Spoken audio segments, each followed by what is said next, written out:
Class. This is your third lecture on the topic constitutional design.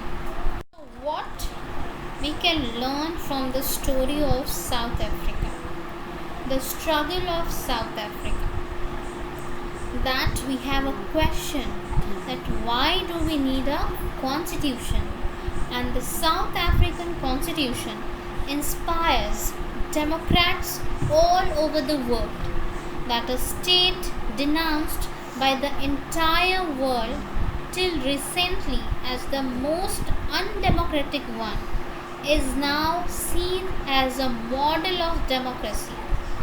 What made this change possible was the determination of people of South Africa to work together to transform bitter experiences into the guiding glue of a rainbow nation. Speaking on the South African Constitution, Mandela said, "The Constitution of South Africa speaks of both the past and the future.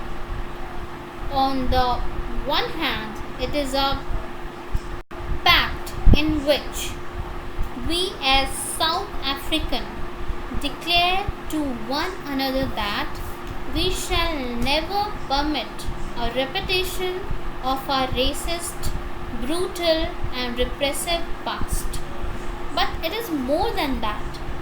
It is also a charter for the transformation of our country into one which is truly shared by all its people, a country which, in the fullest sense, belongs to all of us, black and white, men and women."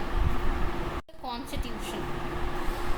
The South African example is a good way to understand that why we need a constitution and what do constitutions do.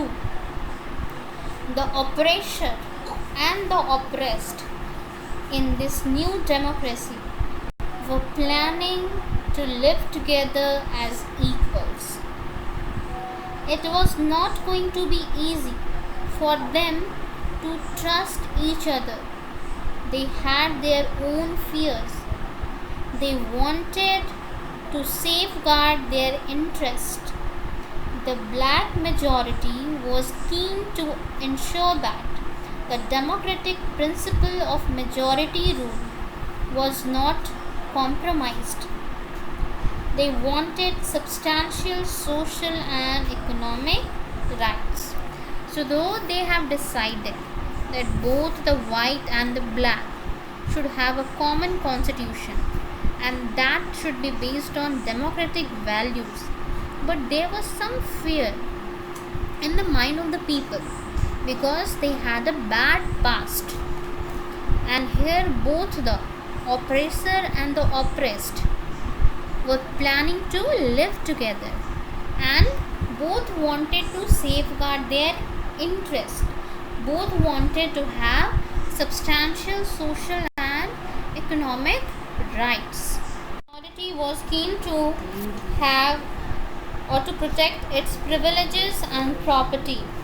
After long negotiations, both parties agreed to a compromise. The whites agreed to the principle of majority rule and that of one person, one vote. They also agreed to accept some basic rights for the poor and the workers. The black agreed that majority would not be absolute. They agreed that majority could not take away the property of white minority.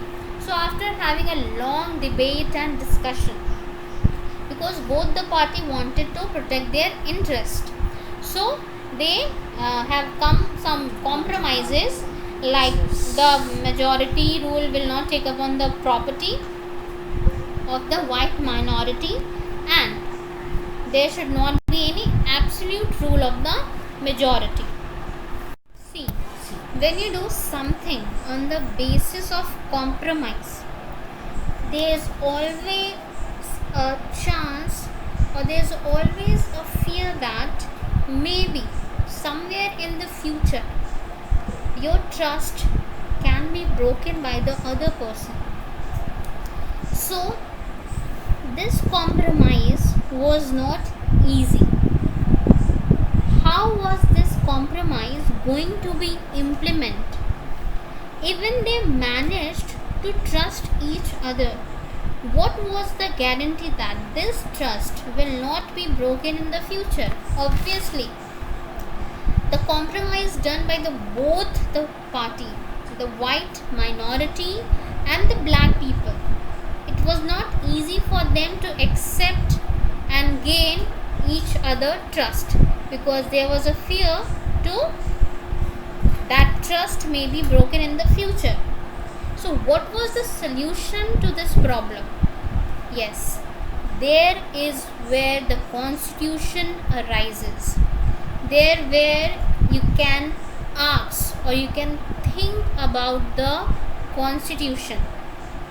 The only way to build and maintain trust in such a situation is to write down some basic rules of the game that everyone should abide by.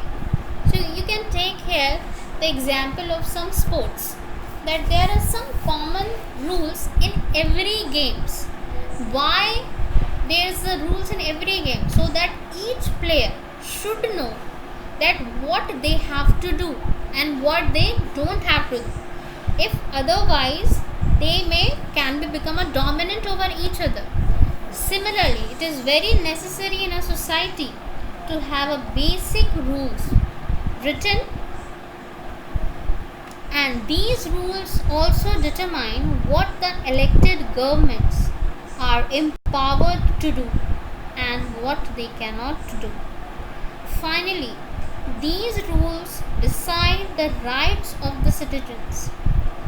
These rules will work only if the winner cannot change themselves easily. This is what the South African did. They agreed on some basic rules. They also agreed that rules will be supreme, that no government will be able to ignore this. And this set of basic rules is called a constitution.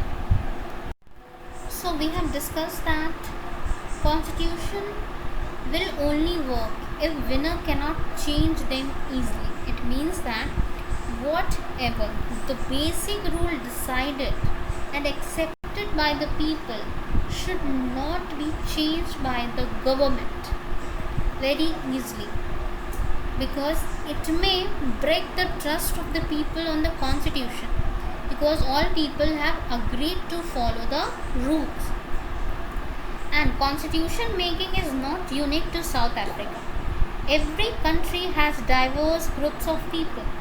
Their relationship may not have been as bad as that between the whites and blacks in South Africa. But all over the world, people have differences of opinion and interests, whether democratic or not. Most countries in the world need to have these basic rules. This applies not just to governments, but any association needs to have its constitution.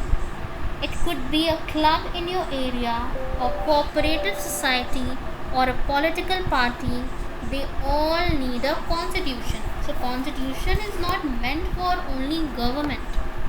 It is meant for every association, club, political party, so that every member of that society, that club, that political party should know how they have to behave, or what are their works and duties, their rights and responsibilities they have to perform by living in a society and respecting the values and respecting the rights of others as well. So you can summarize the merits of having a constitution through this mind map, that if we are having a constitution, It protects the right of the people. That there are some basic rules and every people will follow that basic rules. Nobody will dominate or disrespect the rights of other citizens. Then it limits the action of the government. Means it also put limitation or restriction on the action of the government so that government cannot become arbitrary in nature. Then acceptance of majority rules and minority rights and periodic election. Obviously democracy is basically based on majority rules, but with that they also keep in mind the rights of the minorities, and there need to have periodic election, and that election should provide free choice of leaders and free and fair election so that everyone who is eligible to contest election can take part, and that election should be done in a free and fair manner. So based on today's class, there are some assignment questions for you. First, you need to define that what is a constitution. Then second question, how can you say that South Africa can be considered as a good example to understand that why we need a constitution or what is the importance of a constitution for any country. Third, explain the merits of having a constitution. Thank you class and have a nice day ahead.